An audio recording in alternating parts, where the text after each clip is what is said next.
Hi everyone, আসসালামু আলাইকুম। সবাই কেমন আছেন? আশা করি আল্লাহর রহমতে সবাই ভালো আছেন। এখানে আমি কতগুলো খেজুর নিছি, এগুলা ধুয়ে পরিষ্কার করে রাখবো। এগুলোর মধ্যে অনেক বালি, এই জন্য। এরপরে আমার অনেক খিদে লাগছে, ভাত খাইতে যাব। কালকের একটুখানি তরকারি আছে, কচু তরকারি, এগুলো দিয়ে খাবো।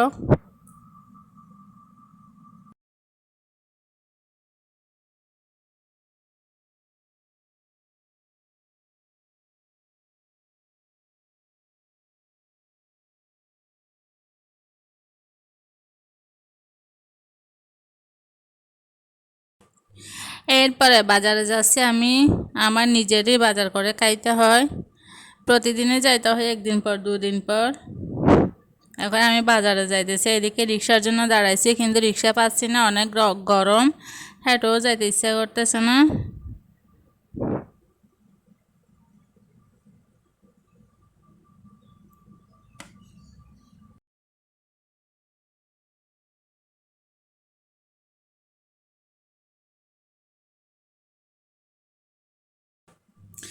এরপর দেখেন আমি বাজার থেকে আস্তে আস্তে অনেক দুপুর হয়ে গেছে, এই জন্য আমি চা খাচ্ছি আর ভাত খাই নাই।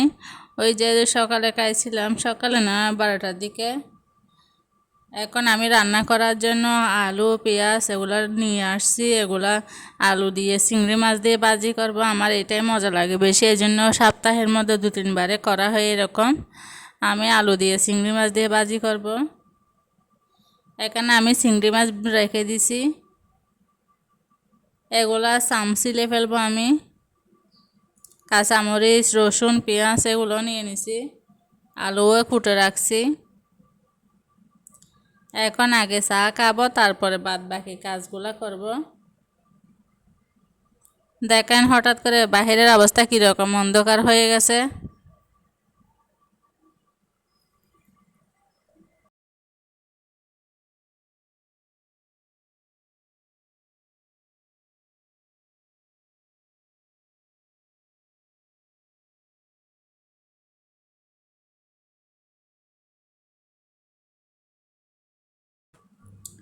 এখন 6টা বাজতেছে, আমি চাটা খেয়ে তারপর রান্না করব।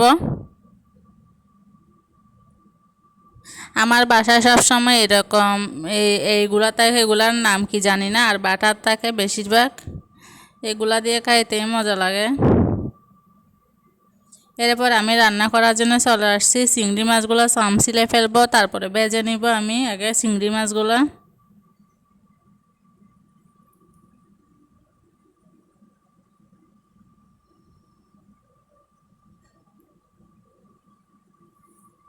এখানে গরম পানি দিয়েছি আমি একটুখানি।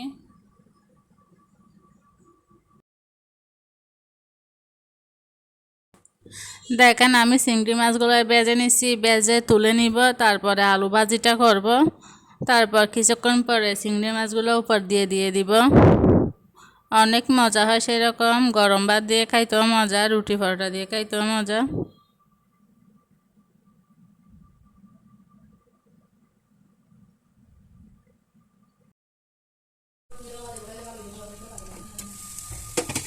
এই তো আমার চিংড়ি মাছগুলো অলমোস্ট হয়ে গেছে। এখানে আমার রান্নাঘরে লাইট নেই, এই জন্য অন্ধকার অন্ধকার সব কিছু।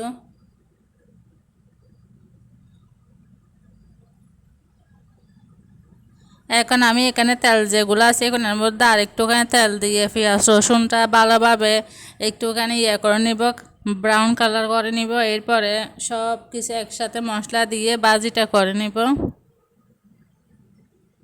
এই তো আমার ভাজি এগুলা। এখানে আমি চিংড়ি মাছও দিয়ে দিছি, তারপরে লাস্টে কাঁচামরিচ আর ধনিয়া পাতা দিব।